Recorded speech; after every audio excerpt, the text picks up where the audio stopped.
bây giờ thêm bây ra xa giờ tới một số rồi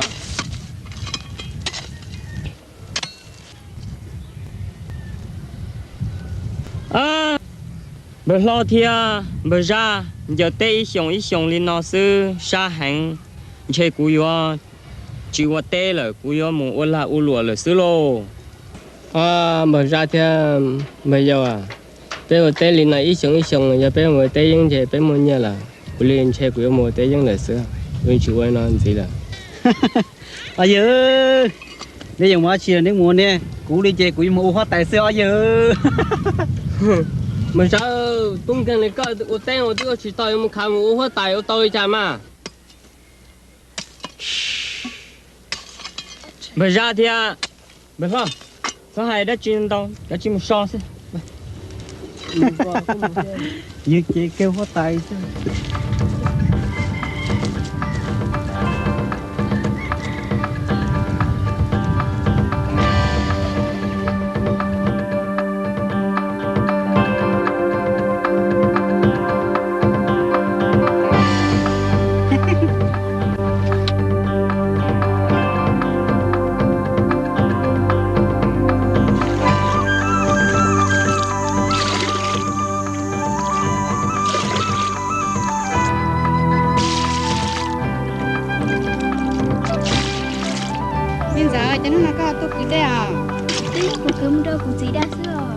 chỉ có chân sẽ khé tôi cứ mà mình rồi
你这么，搁多来进的干，搁去把狗绕的那吧。这么个小兔个开开慢的什么？啊，你早搞的这狗不见。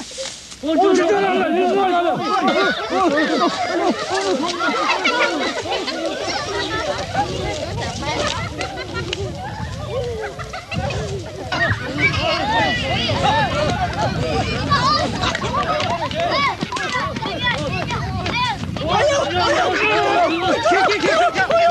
早懂了呢，我家哎，我搞过我地家哎，那你有一天不给你买，不要这后天有个多吧，3多吧。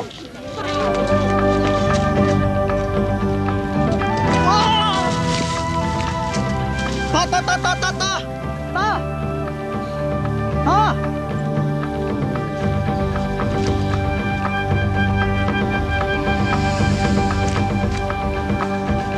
！có tụi này nó tên này tôi kể chỉ xem này có nhiều năng được có tôi kể hộp được kể xưa wow bây giờ wow siêu con linh tài cái cải trả nữa có tụi nhận dưa mà như thế nào thằng thọ của này nó cũng cho chút tay qua rồi chứ chúng nó có tay tao mà cũng có tụi nhận dưa ta có dân này có cái này xưa là bộ tôi của luôn thì à cả chiếc cỏ trong dưa thế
Vô đi cha.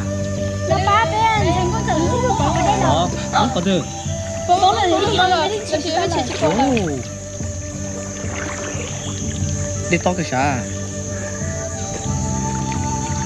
Một con xếp lại nè.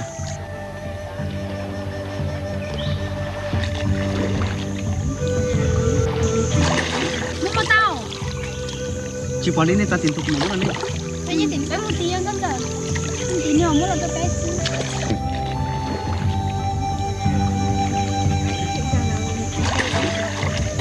Tao hỏi là. Muốn là. Chân đâu, muốn là đâu cô. Tao là chỉ của chúng nó đâu có.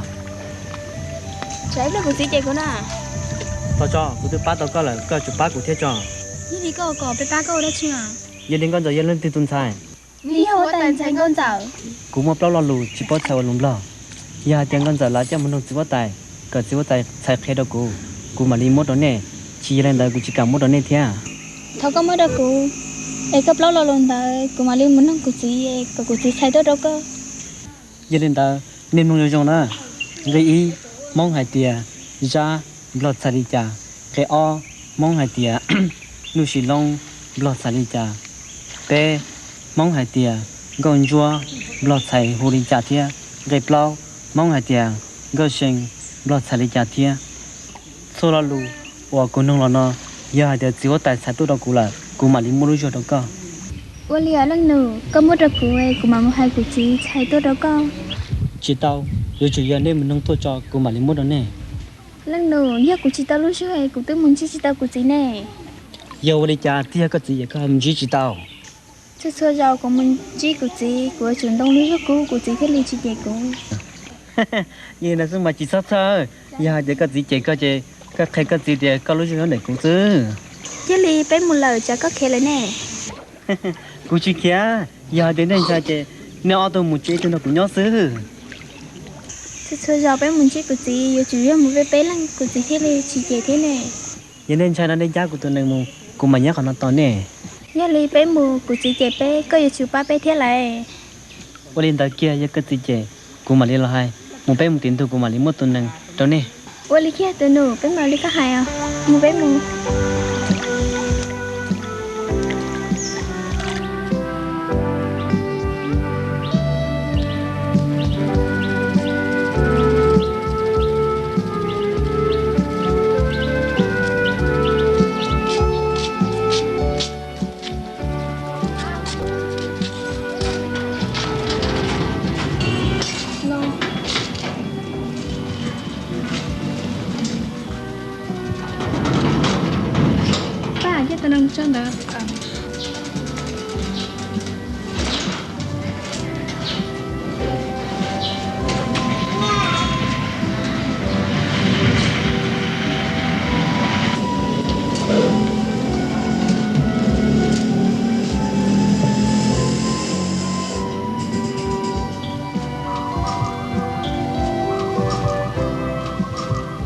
Gom giờ我讲红了个路说的对了，个有老弟对你不红茶中里个， Cụ chỉ tới giờ bé mua đây đây cụ mua bông ra hậu hải đây là bên thiệt sĩ tàu bé thế li thổi tu lo mong ba bé mua tàu là cụ chỉ 我到了nhắc好对，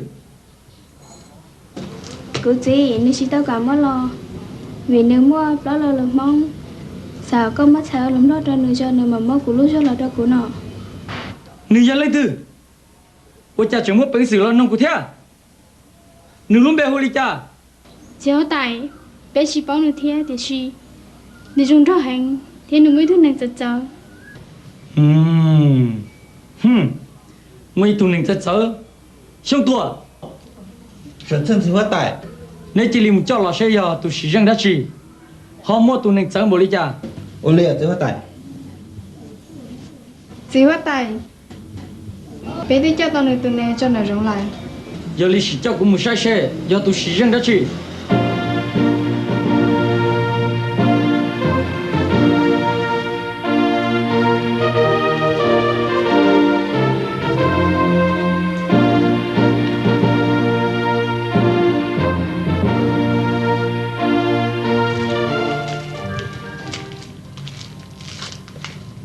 Ồ, nhìn nó nhìn đừng ra xưa là sao? Một chế cái nè, xem tua, nếu chỉ một ngày cả tao có giờ lúc rồi là, mu, sợ chân chưa ta. Có hai tiệt có lúc rồi bông họ phải để xưa nọ, tôi chả có họ cha tao tụi mình ra được lo, có gì biết khi đâu cũng sẽ mình xài.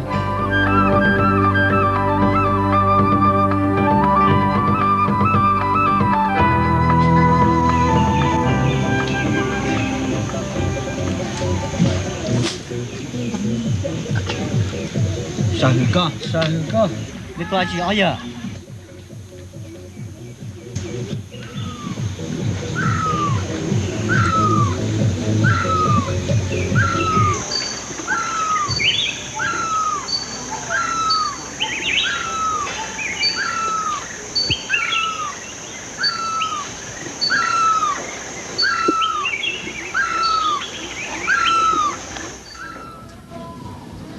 sao là tại, mong cái con giờ rồi na, ta xin mong con giờ rồi tăng lại, cái chỉ tao là, giờ li này xin một cho lần trước của sao, nếu giờ tôi xin đã chỉ, chả giống mà bây giờ luôn, mu, sợ chân chưa tại,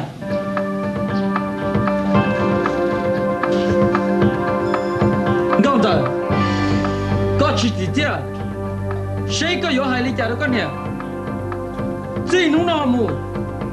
Cú chỉ vô có là nè. Có gì? Có trong hạt sót tiền có giờ mà. cụ chỉ có hay cho có mẹ chị của mà Có chuyện với cha cụ thế. Có bảo bảo. Có ở cụ bông chân mưa bổ đi cha. Có gì? chiếu tay nhiều cũng là tiếp tao sợ Có chuyện với anh đâu. Cụ thì cho nên mà sáng con rồi nè. Tôi chẳng nên chỗ anh rồi nè chứ. Lúc nào cụ không có nên phải tuần rồi nè. Chúa trong bọn nó sẽ thế ta.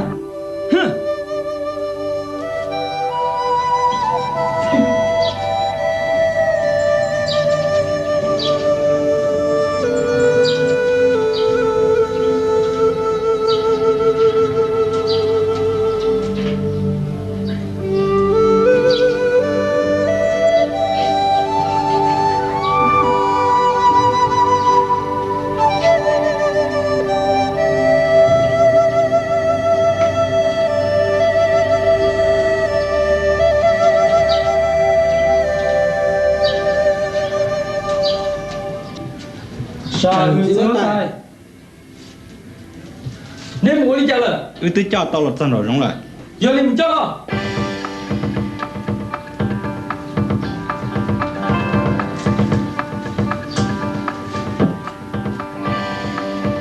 Ở rồi hết bà. Đi trong giống trong tòn rồi cha. Ôi liền thì có tài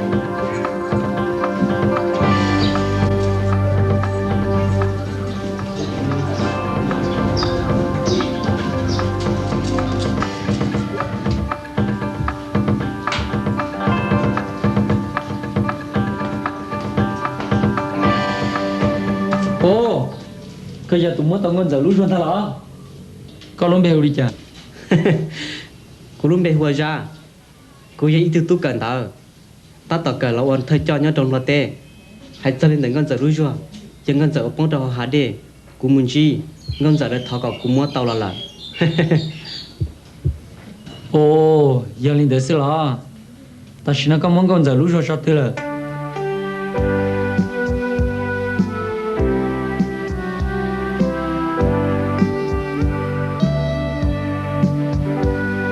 Con giờ lúc xuân nhóc hả nó? Rong hẹn. Cái bắt tao của tụi ngon giờ là. Cái sao tao đã chi. Chỉ qua tài. Đã chỉ là cô chi quá. Ta chỉ cũng một bao là lù. Sao có món xèo nông lo đâu cô. Cho muốn đó lo xí tư qua nào chứ. Tao cái trả luôn đây giờ đi chả. Cái sự kia là đâu cũng sai. Chỉ qua tài. Cô cho lũ mò lên đã nó. Ngày y. Ra. Lo hô đi chả. Ngày o. Nô xì long. Lo hô đi chả. Ngày bê. Con doa. Lo hô đi chả. Thiên rịp lo. Ngô sen. Lo hô đi chả. Thiết sô là lùa có chạy nó. Sao có một bật thơ trò thiên. Bầu linh tới xưa của ba tao có cơ. Ra. Lôi thì dạy tụi phải ế. Ôi chà. Hay thì rất là phải e rồi. Hả? Tin thảo. Tiếp hồ. Vì phải ế. Dạy tụi nâng rong rau. Sợ đà. Một số chỉ. Ý dạng gọi là bê tụi ra thiên.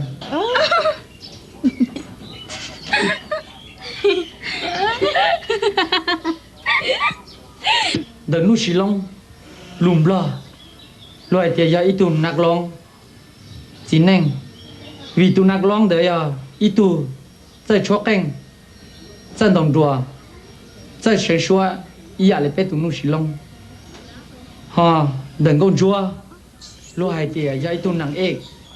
Vì tụi nặng ếch đó rong gao. Bao cho ya. Ý ạ lại bê tụi con chua thia. Gao sen. Giờ lùm lo lại thì giờ ít tụi nạc long pan nè. Vì tụi nạc long pan nè đời. Giờ ít tụi. Giờ hùng gao. Giờ sáng chế. Ý ạ lại bê tụi gao sáng thia. Cho lùa có nông cụ. Mô lì nọ xưa. Chỉ qua tài. Giờ nên bên mong lư lầu. Lo hồ lì chả thia. Ồ. Đời mong lù lầu đó. Lùm lo là hùi tiền bồ lì sạt nó nè. Chỉ qua tài. Nhưng giờ thoát xa có lù.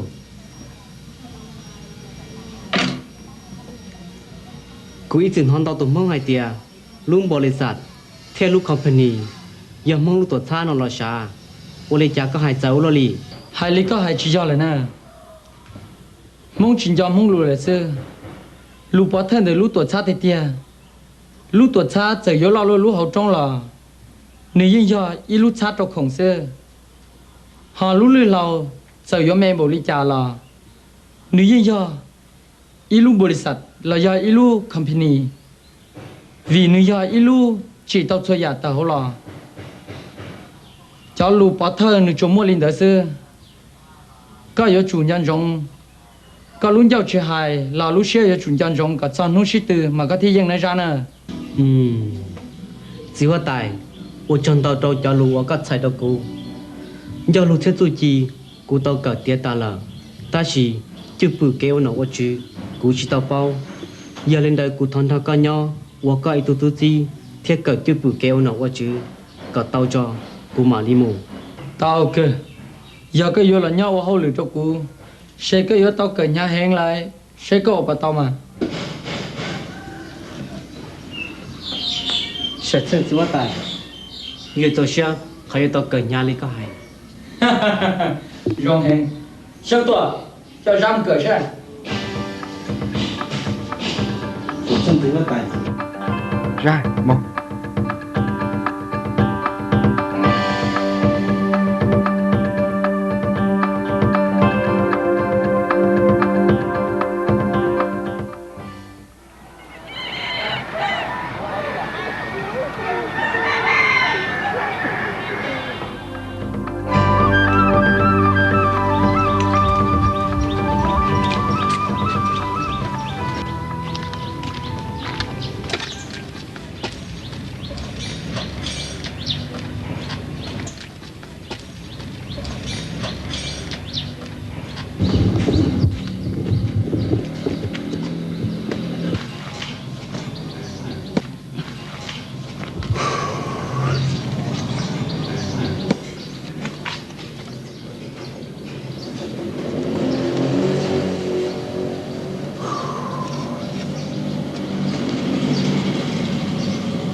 cho tôi nó sữa ô nè tận dùng sữa nè tận nhau luôn liều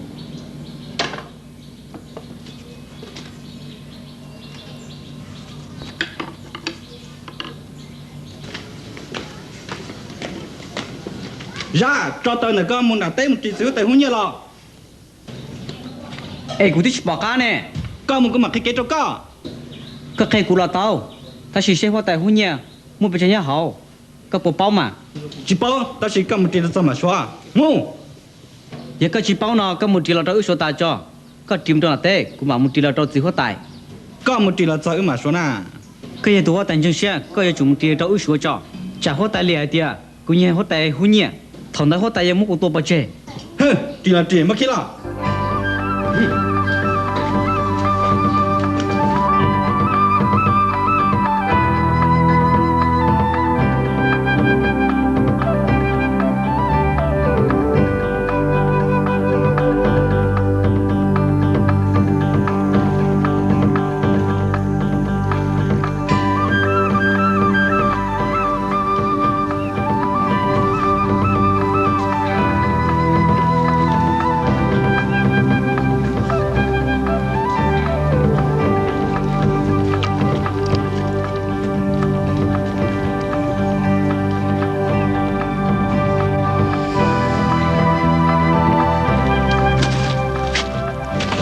mua của bác các cửa cái cụ chạy cái cụ chỉ chạy cụ xin chào na giờ con sẽ có chỉ chạy cụ cường xong rồi giống các mà cường không chạy na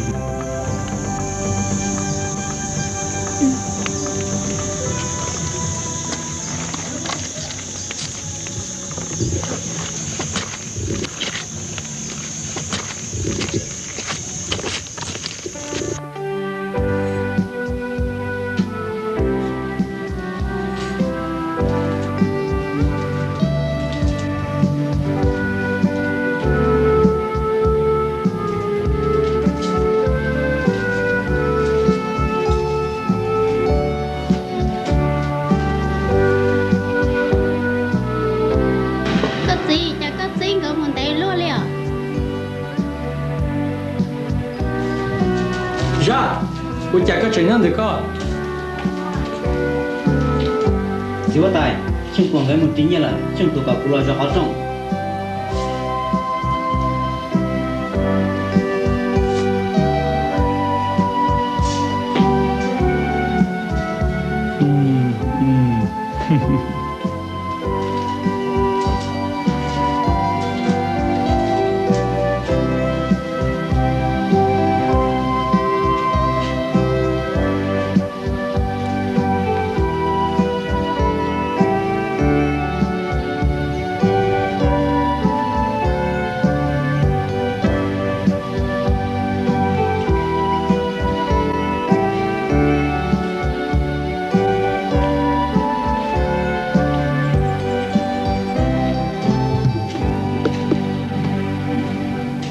再来ra chú nó cho nó là trên là không chú em số là giờ sách giờ tại thiên trường bé chú nhà hơn nè mà đi bắt con chú mà đi bắt con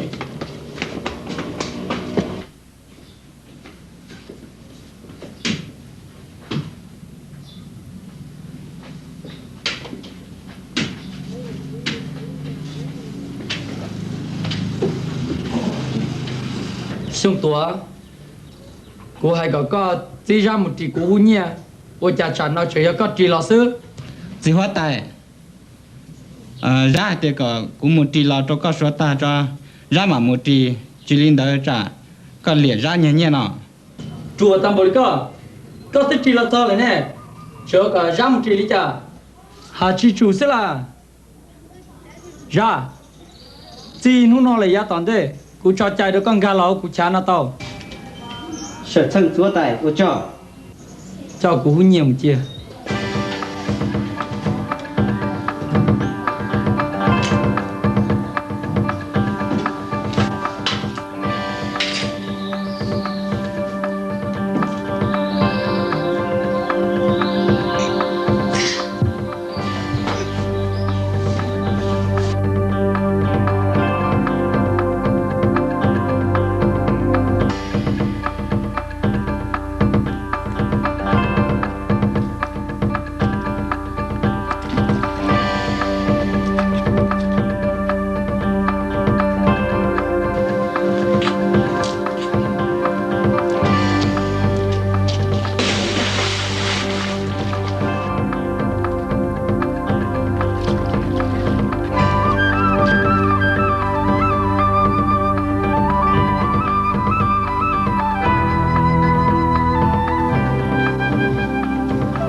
tung kêu tạm bọn cái đây mèo loa cái của tung kèn lọ hả chỉ cao lại lọ té lọ cho pizza lọ tiền tung kèn chế chỗ lọ đó tung gọi để khích khó nè ha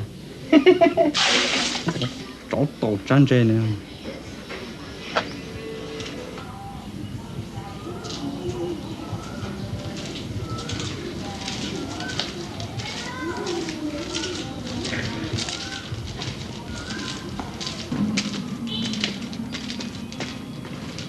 ra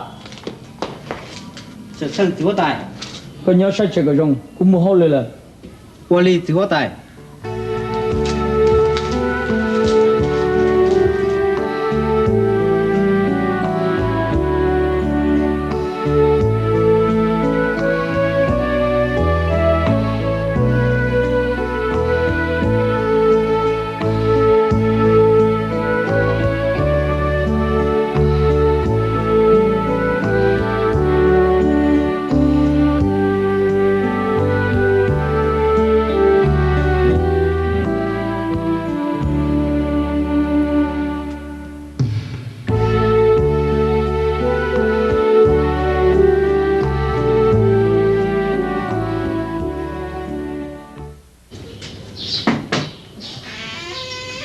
ô bây giờ có gì đâu là ra tiểu tài rồi tôi chạy đây đó đi mà đi tu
ra là chỉ có không trôi đi hay cho có đúng không nào đi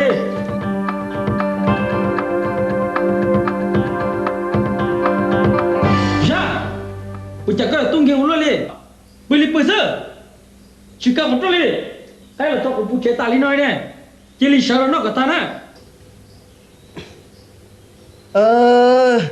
chỉ hóa tài chỉ cả cái cho còn tao mình chi cũng mà đi sửa là nó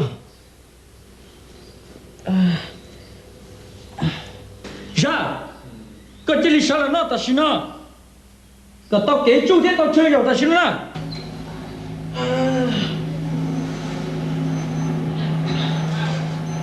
chỉ hóa tài cái cho có thích tao tao nói có gì cả cũng nó hóa chi có chỉ lý sao là nó ta xin nó có chuyện chán tao thế anh chịu mất có trong tụ cả thành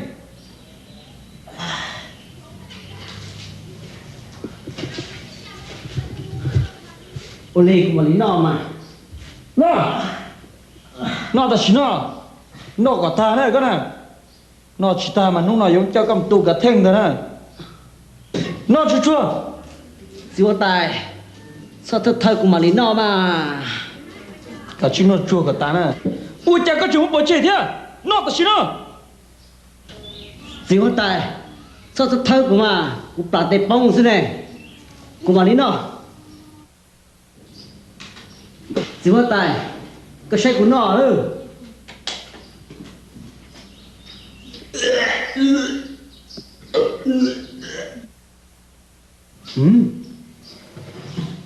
ăn được chỉ hóa tài có cái này nó chưa chưa tao chơi rồi tao chơi chú chỉ hóa tài cho nên tao cũng khởi đầu tài cho của mà lý nó cả chỉ cái gì gì chỉ một cái này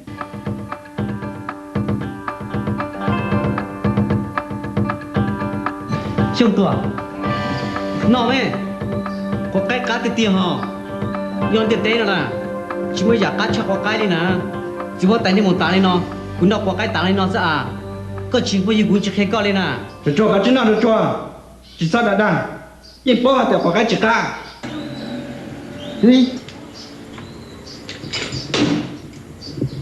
Siêu tuổi. Nó mẹ. Cá để tiền họ, chưa bao giờ cũng chỉ có cái nó nè. Con nó chỉ cá chân tay nó, có mất gì cũng chỉ đáp một chỉ tiếp tao nè. Nó mẹ.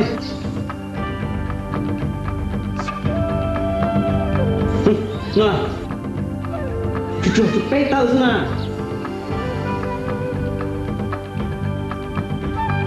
Chỉ cá nó, có một đứa nó tua cũng kia nè.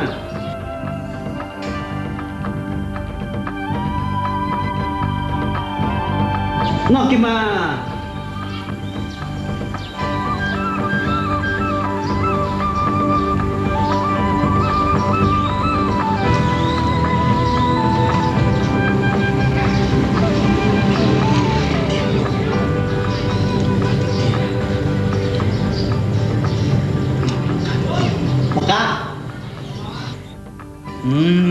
dạ cá tê tê rồi hiện giờ bôi nó ưng được cái nào bắt ta rồi nè cú tư tiệt còn nó sẽ tà thì đâu don chúng nữa rồi cho một cái thì sẽ tất cả trường cái cách cho của nó đâu nữa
trong số chế là nên nhớ chỉnh phố cái là họ chế nè giờ cũng cho tôi cho cái cho họ chế bây giờ cái này nó cả ta đấy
Sư của đi chạy đâu có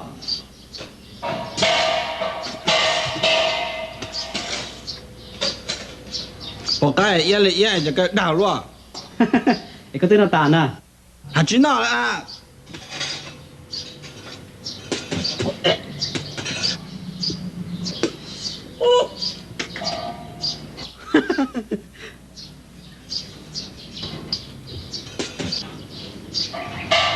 đi ra đèn hàng luôn đi Dạ, có tới một trẻ nữa nè.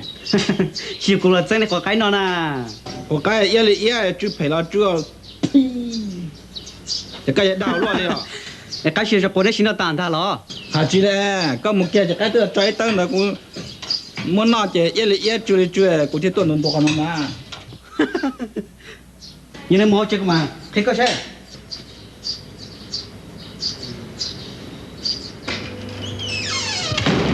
Ra, giờ nó cũng trả ra. Nhưng mà nó thôi là nếu chúng muốn chú cho họ thì là cái gì họ. Chú đi trả mà ra. Yên tâm bỏ rồi, yên có tới chú nè. Cái chú có cái lo. Rồi y xíu tại nên lo nên cái bỏ chú có cái hậu giàu nè. Thử lại các bữa cậu bà hổ thế nè. Hả chi lẹ. Chú có cái gì chú lên thảo lẹ. Chú tua, tôi đã cáo lại hả?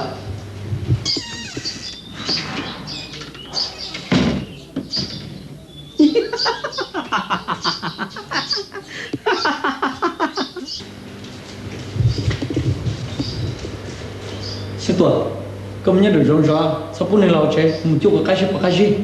Sớm sớm hết tại.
giờ chỉ nên tên không té luôn đi cái này cái gì thôi có hàng lại để tôi cũng tên thấy công chuyện nào Sa, có ra sữa sa. Cụ tôi cụ thấy cụ này thấy cụ sinh người nè. chuyện chuyện cái liền cũng Sa, tao quay cái cho. cái này đã chi Tao biết nó có một thia, cứ tên thấy tao bé nè.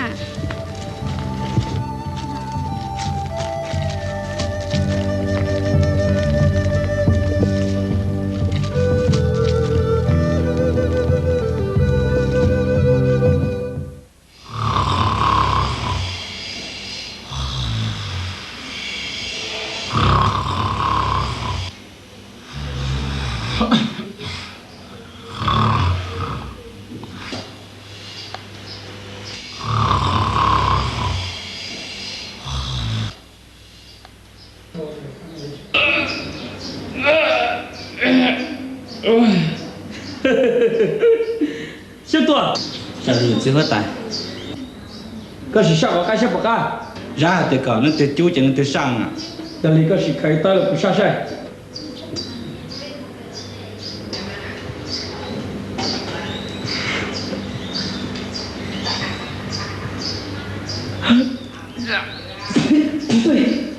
siêu tuổi một cái gì đi à chưa phải giờ ra này有掉了哩chỉ có tại tất cả anh có cho thấy chắc cả sao tới nó anh tròn thấy chúng tôi bên lúc nào là thế ta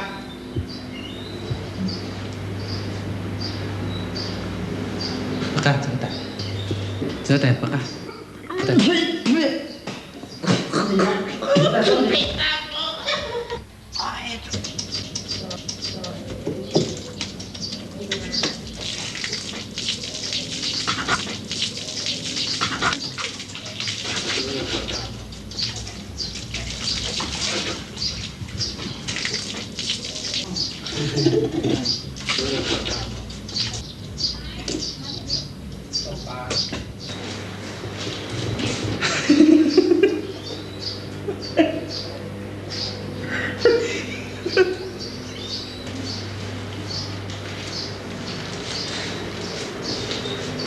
siêu tuổi có chỉ hay được tới chợ bao thì cũng nó có cái nữa giờ lúc từ tới chợ bao thì có tua kia nữa như giờ mở trở lại cái hai giữa tại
có lúc rồi từ lần con giờ Cô chị, cô nó shop lo là hả có hay đó chứ nó chắc có tụi nhân nào có chỉ tiếc cái gì có bộ bao cú giờ lấy từ hey lúc rồi cũng mất được con thế nào nhớ trong lúc tiền này chỉ mua lấy từ mua kia liền nè hey sao tuổi có chỉ lý cha tụi nhân đừng cho tao chẳng có khay thật nữa cô chị, hey mua cô chị à.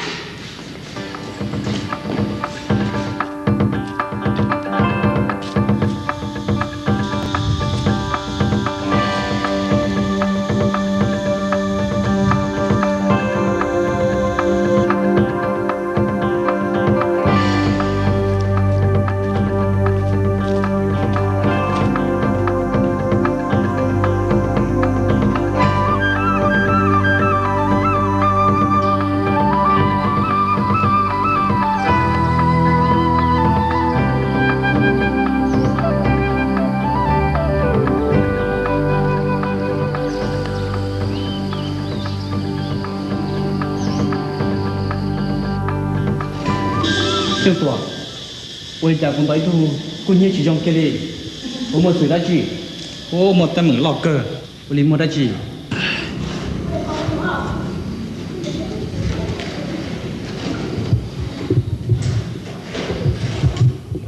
ta chỉ nói chứ giữa tại vì mua con dẫn đem ra chẳng có khai nhỏ sự tiền giờ đến tới cũng muốn xóa, trắc hoa cũng đóng bao số hai tiền, con giờ đôi ruột lo, giờ nếu mấy điểm trong kho bỏ lời sư, cho nên nó chữ ta chỉ nói sao trời, ui chúng khai đó chỉ hoa tài cho, chỉ hoa tài là lìa tiền, cứ nhẹ nó lại, dạ cái gì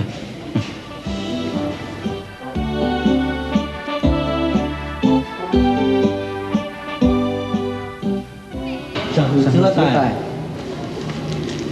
nếu mua hồi đó chỉ là chỉ cô Chỉ hoa tài. Nhờ dòng tàu ít tung bao số hai tiền. Gọi giờ đôi chùa plò. Giờ nếu mấy điểm đông kho bỏ là sư. Giờ lên tàu ư lò hay co. Ư gì một sai bóng mua. giờ lý này cả chung thiệt Sợ thân chỉ hoa tài.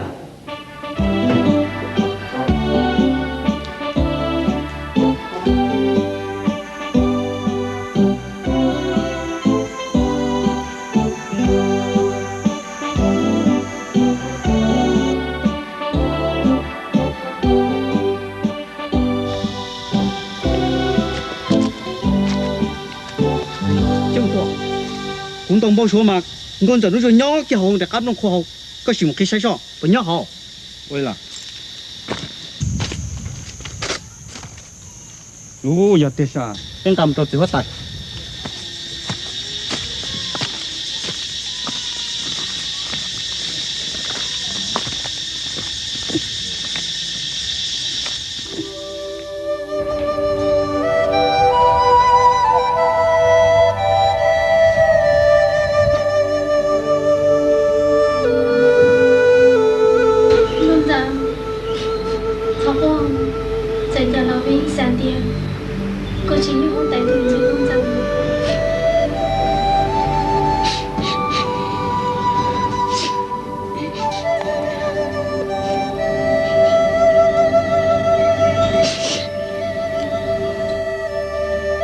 Cho con.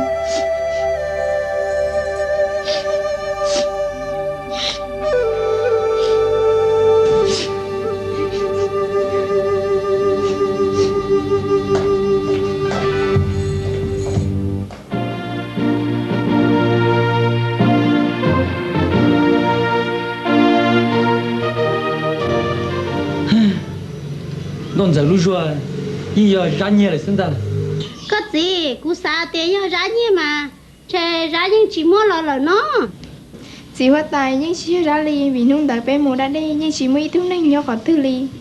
Thiên nung đại ra thứ chỉ nhỏ họ bên lúc nó là. chỉ hoa tài giờ sao bỏ thì giờ ra nhiều giờ ra nông bộ số lần chỉ muốn có tụ làm bộ cho mình giải sẽ ra bộ bao sơ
một bé một thằng lại đó Oli.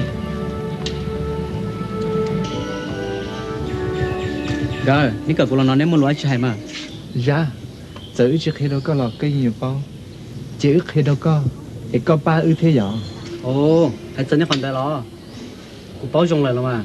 Ta chỉ tao muốn nên nung của, cô thấy chỉ tao kia. Nếu chỉ sao sao, giờ chỉ muốn nên nung là cái liệt. Họ giờ muốn nên nung là mà lấy kia là. ô ra có cái sao thọ có sao kia có khi lấy cho ư thế tuổi Oli chẳng nên chạy luôn này nè. Nếu chỉ kia rồi, giờ nên chạy nó bây giờ cô bảo. họ lên chạy này giờ cái nhà tôi tại hú nhà thọ cái sao khai lên từ giờ thì cái vụ là mua đồ co thì thọ cái sao khai của tài sư giờ lên đại sư thọ có ba ư có sao kia nè Giờ nên đến mới chạy đọc con từ. ư mua phò trong nào có học bộ thì chạy sữa Ồ, giờ nên là chỉ sao sao. Ta chỉ có mà hai khai đó chỉ hoa tài thì nhân đã. Chỉ nên kalau kikiem khao chu lo chỉ nên khoa đó chỉ hoa tài thì cô tụi bao chắc chứ tao lời lắm mà. Oli cái thái nó sư lấy một trái trong tổ tốt Dạ, Oli. Sao thì chỉ hoa tài. có mua lửa đã chỉ làm chi cô Chỉ hoa tài. Như giờ nó bao số tiền, có mấy hú nhia, lo là nó lại bây giờ. giờ lại ra giờ lấy ta xin nó nhắc từ Nó mọc cũng tao bao số tiền, muốn nên nhia có hú nhia trong một phòng trong đó, cả học bộ tự xài nó lấy chỉ hoa tài. trong tổ sở hữu chỉ hoa tài chỉ lên trên đừng khơi chấp một tiền sự chân chỉ hoa tài nhá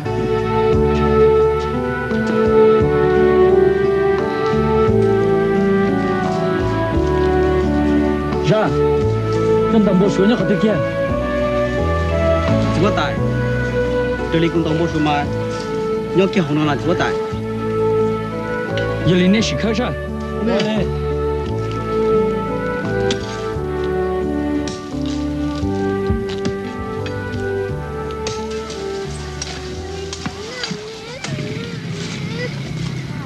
ô giờ đi tiền khơi ra你khơi住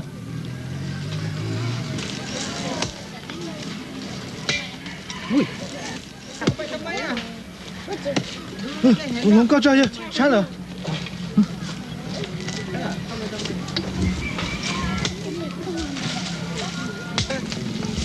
哦够了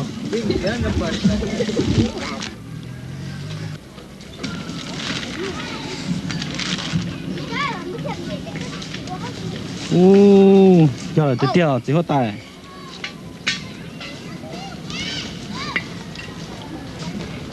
ô giờ tiếp theo chỉ hoa tài giờ là áo tổ em một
tài có một lần chỉ tính nhiều giàu tao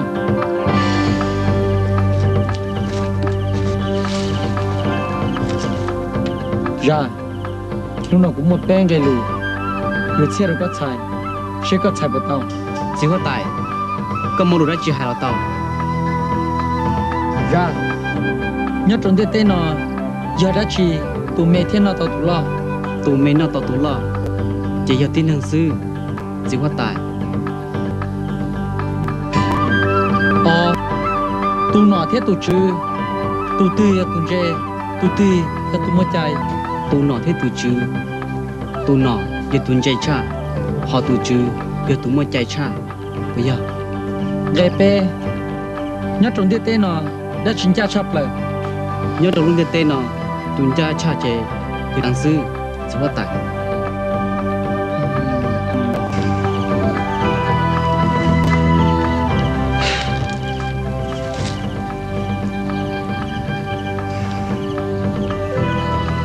ra cụ bảo ai tiệt có sao tao cụ tuân sang con sợ bây giờ giờ là chỉ có tài cụ sao tông con giả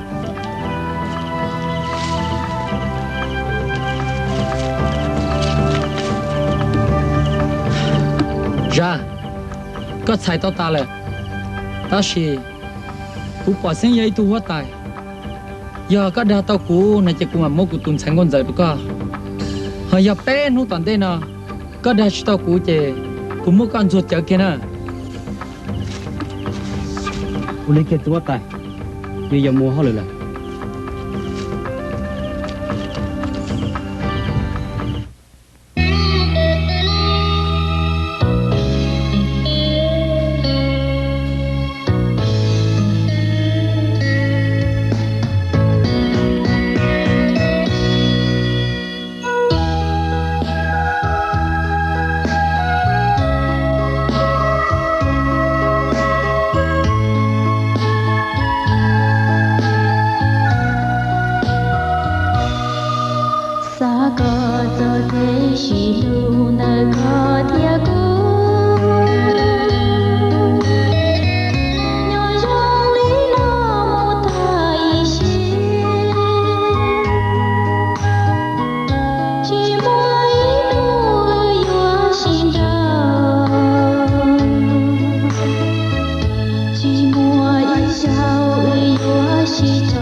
Dậy, cú cứ to luôn chơi này, chả có mất chân đó ta đi nữa, chả có yếu liều luôn đi.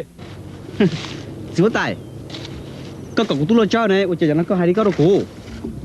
Cú cứ to luôn rồi nè, ôi chả có chừng mất chân đó ta đi cao thế, có lúc chỉ mượn thì có liều luôn đi. Chúa tài, các chỉ cậu luôn đó này, các cậu luôn chơi, cú luôn chơi sư. Có tụi mình ra thì cái này, đã theo rồi, chỉ là một chơi. Ta kỳ cú tôi thầu tư cái mà tôi,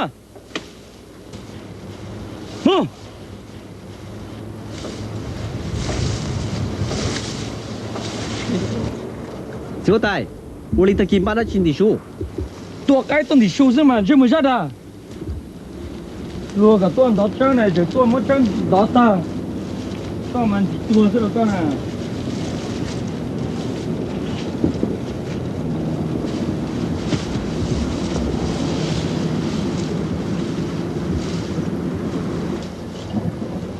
Ai, ni cho tao ra đàn à, chỉ nó sợ tua lên nè, tụi ta xù lên nó lại cho tao ra đàn là phải sợ tua nè, ra, cú cái tuần gió này chỉ nó cái mà tua, Chúa tài, các để các tôi cũng mà tua, các tôi có chỉ khe cú nè, ra, cái đa thằng là, các tôi có một tôi cái gì xù tua, cú tao cái nó ta nó cú chép lá thali na. tôi cần Chúa tài, chép lá đó. Giờ lý sử mất thâu là nó sẽ bao luôn. Con đi mà. Một thấy là nó sẽ. Ra, tôi chỉ có niệm cái chuyện kia. Chúa tài, được bỏ đua lên. Lâu năm nó đua bỏ đua lên.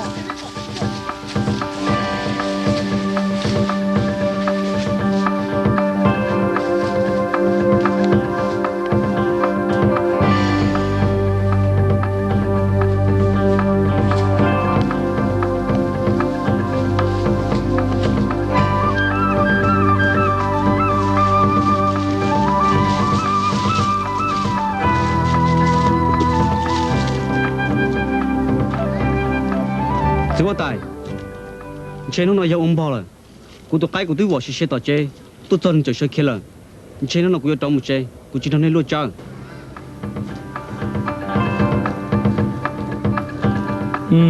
Chỉ tao bỏ đuôi rồi kìa, ra có một chế một con dân gia nữa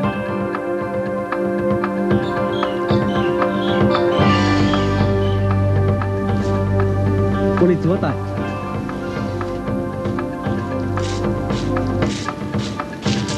chỉ nó ta chúng ta cũng nói chứ không ta kêu chúa ta cũng còn nhá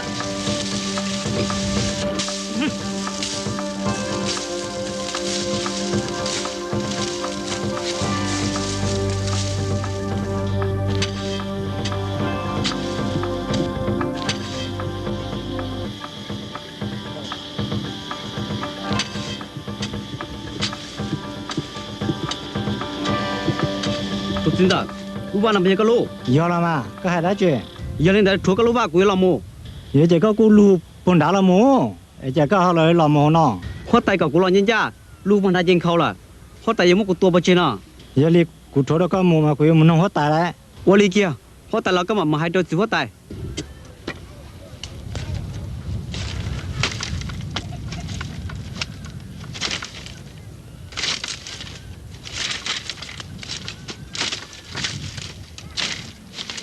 tao là mồ là ôi thế bà nó bùa tà đấy chú tao nó nè, rồi chú tao nó thế,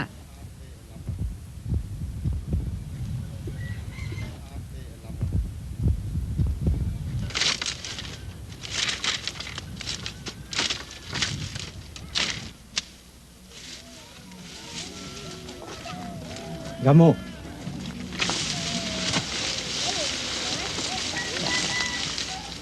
ồ nó mà ôi quá bùa tàเลยthế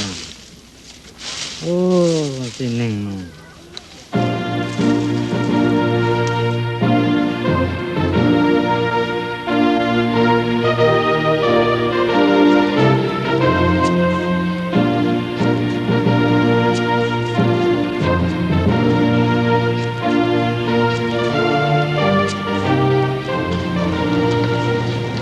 gì quá tài gì quá tài nên muốn đủ để chỉ tuân chỉ cố gì quá tài vì đi chả có trò ra lòng mới biết chơi chúa tài đi gì quá tài ra là mua cú luôn nhà vợ chúa tài đi thế gì quá tài nó nói ra là mua cú luôn ngâm một chúa tài đi xí ở thế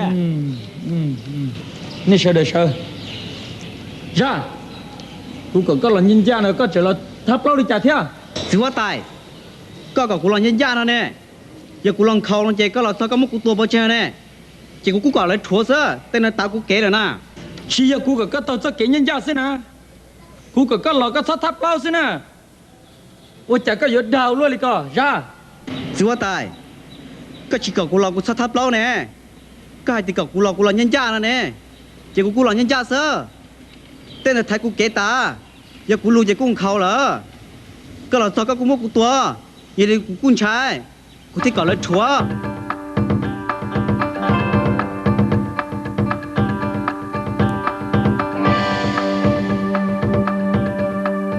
nên cho các một chế cũng mà cho tôi mà tôi thấy tôi ăn đi khó gì quá tài có sai sự phê à mà có thể cho ra tao nó phê à nè phải gió tu gió ta我这朋友因为这是这样，人家他我带我嘛专门做看那帮那这那大干部呢。又有那sai sự phê是了嘛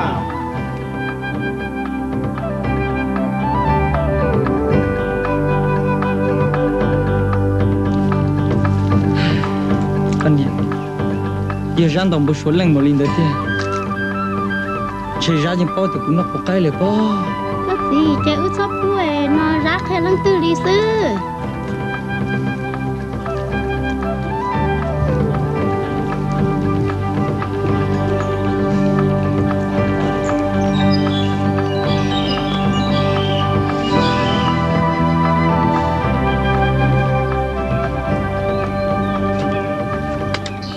sao hư chỉ có tay một lát chỉ nhiều giờ to có chỉ làm cho ra thì từ chỉ bù ra tờ do nông từ dễ ra chẳng bao thì cũng nó có cái là chỉ của chỉ chơi ra cái gì nữa chỉ hóa tài giờ trả ra họ bao tôi chỉ tầm mình hai tờ này có bộ bao ra đồng bộ số sư ra những bao rồi nè có chỉ limu ta xin nó xem mà xong tua sẽ trong chỉ hoa tài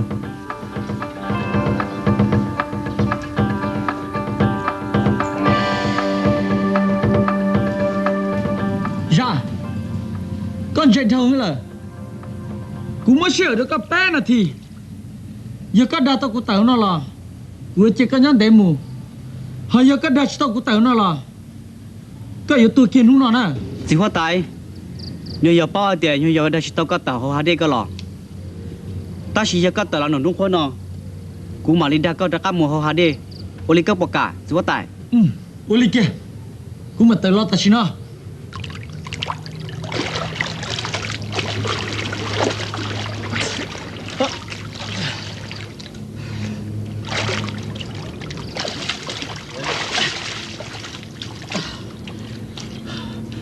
ra đi là cái gì đây của cụ đã là hả chưa tại cụ tôi đã thôi có tờ lo lệ cụ chạy ra có cái là họ đi chăng à đùa lấy con tờ lô thì nó có cái tờ lô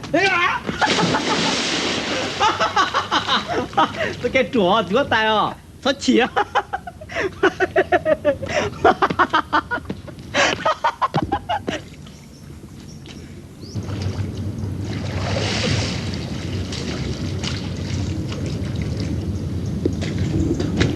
ra cụ tôi chỉ bố cái tờ thì cũng nó có cái này tôi chẳng có chơi tờ thế chưa tại khó con nó có cái này có hai cái xin à có chỉ hai cụ là bao có chạy đi có nó cụ chỉ xe là có thế nào chưa tại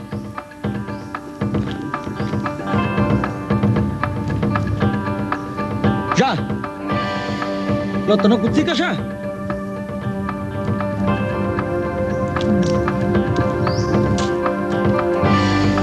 chỗ tại có một loại chỉ tin như giàu có nhiều rau nào nè thôi giờ có đây nhưng cũng đồ sư cụ thua các anh theo rồi siêu tuổi này chỉ là mua ra cho một đại bùi sổ sáng thông số còn theo của tao là sao bùi chỉ sắp bỏ ra rồi chỗ tại cụ đã có chỉ chỗ tại cụ đã có chỉ chỗ tại cụ đã có chỗ tại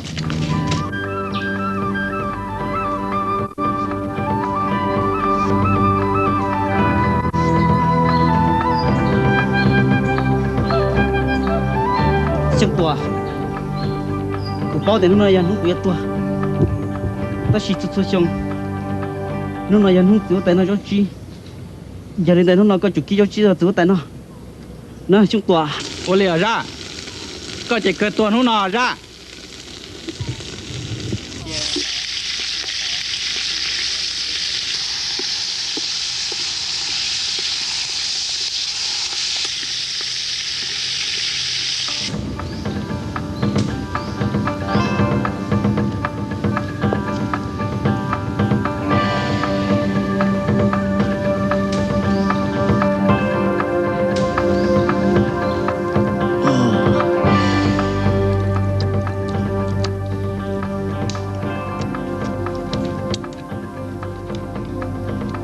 chỉ có tài, có thì con giúp cụ, có mỗi cụ đây có cụ tua, cụ đi chả không bị biết tuân chơi cụ đó chị, cái này rõ ràng thế, luật bị biết nó rõ ràng là tình chỉ con này rất đa, có bị biết cái có thích bỏ cụ rồi nè, có đi cái con sai tao cụ, cái chỉ muốn cụ cho là gì nào, xong tuổi, có chỉ làm cho nên chơi mình rất là số lo sao?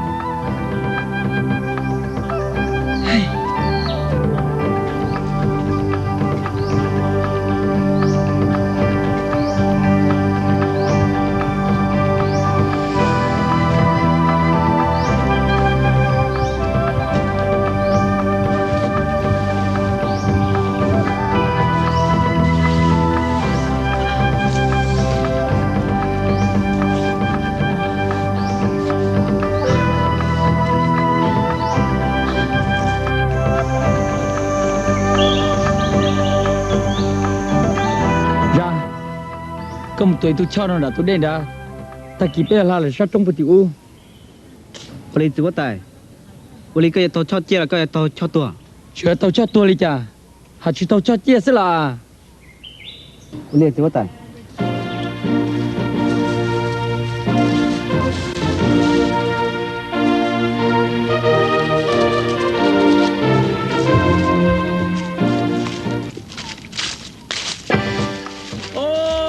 ra có tổ cho đã chi nó nó tôi cho chia tuổi nó mà chúa tài ô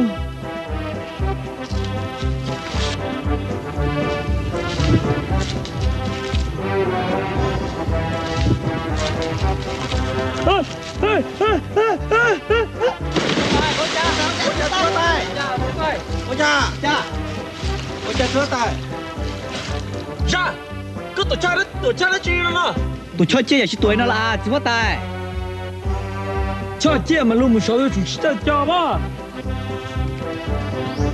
có mà liền theo nữa tôi yêu một số chân đi mà để cho tôi yêu một số chân đi mà để cho chia có tới thì có tôi cho chia này nhưng tôi cho chia đó có sơ ấy nên chân đi có thì li bông có chỉ hai đi có đồ cũ chứ chúa tài có mà đằng luôn thật á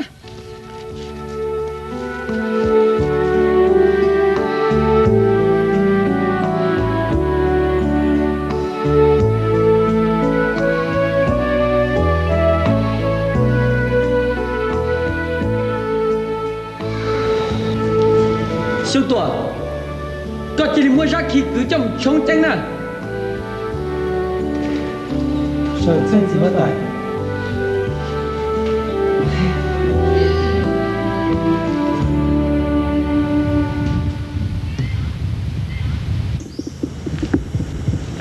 ô đây nhá tỏ đấy một sò học đây cho sang rồi ra là chạy nhà tầm bổ ra nhà thô rồi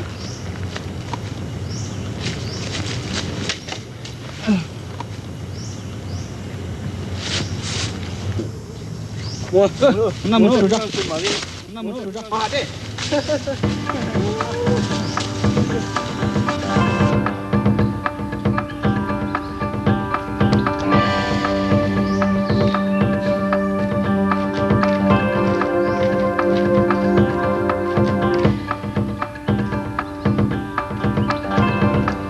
ô cứ tì à cái dân lên từ trả lại mất cái khi trong này nó cứ tì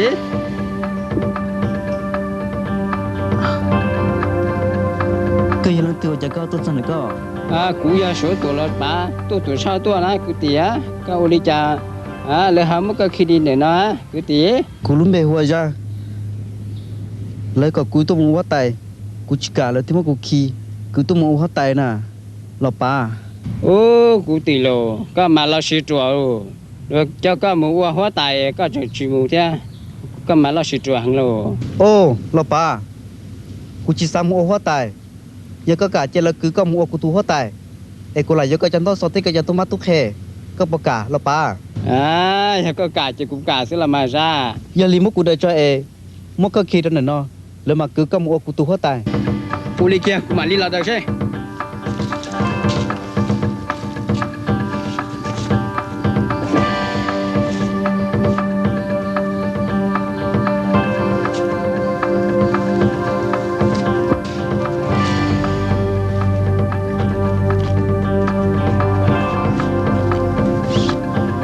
tao là cứ tỷ la cái là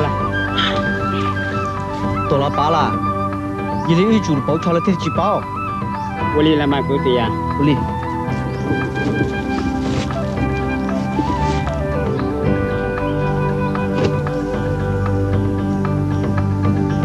tù đó nên cho ra mù nè cũng mua hoa tài nè tổ lọ ba là mà có chỉ thay là lù đi nữa giờ cái hai lù lại bao lên một cáiตัวก็chỉ tông một cái tu hoa tài đi nữa tôi mà tôi khe mu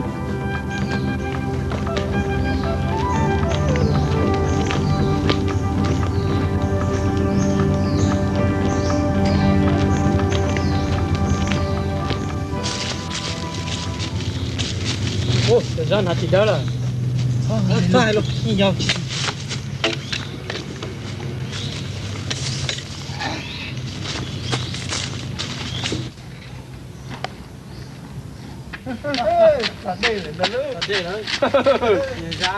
nhìn ra mà sơ lên ta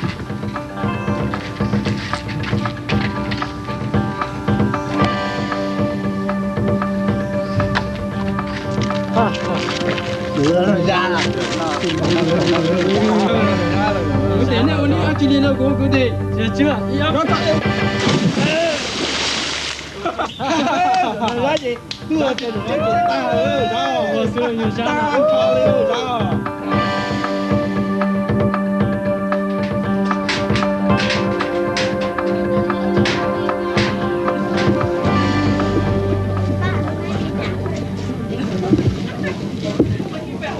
Ra. Cú tu mua cái bảo bà đây cho cái chuyện nhân thế nào? nếu mà cũng bỏ cái hậu chèn tàu sòn tàu lên tàu chỉ cũng chỉ mua lòn tàu lột sò sữa chúa tài Giờ linh đỡ ôi chả cái tên tàu tên son ăn tàu một linh nào mà. nếu mà cũng bỏ một sao chè tên lô này chỉ cũng đỡ chè giờ như giờ cú sữa chỉ cũng thích cho bỏ tên tàu son nó cho làm mồi nó chúa tài Ra. Giờ linh ôi chả cú tàu chọn tàu cho son tàu đi con nó thế mà. chúa tài chỉ nhỏ liò giờ cái sao tàu tên son nó chè nếu họ tài nên lên nên chỉ cho vào họ tài nên chè nên chỉ linh lúc bây giờ em sao tên bây giờ nên chỉ nên chè như giờ cú thiên tàu sao hồn tàu lên tàu ni chỉ ta liò chúa tài Tao kìa. Ta xử cho xong tuổi lên rồi muốn thế vào tao. tao cái mà chúa tài nên muốn tan hoa tao tôi chỉ có chủ trên con giải nhỏ nè Giờ linh đỡ có vấn đề bên mùng lấy ra. chúa tài cũng mà sao nên muốn có sao tao đi là tao mà Giờ linh đỡ bạn này ra nè. Muốn bảo lại. liền chúa tài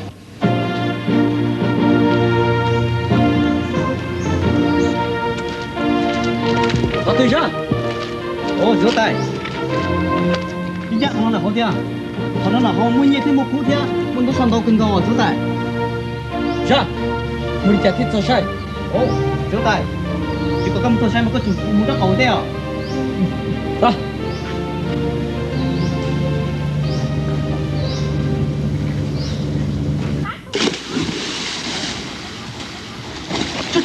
chúa tài hôn này là chúa tài tự nhiên cũng làm tao chúa tao sao tao chúa này là chúa tài hôn này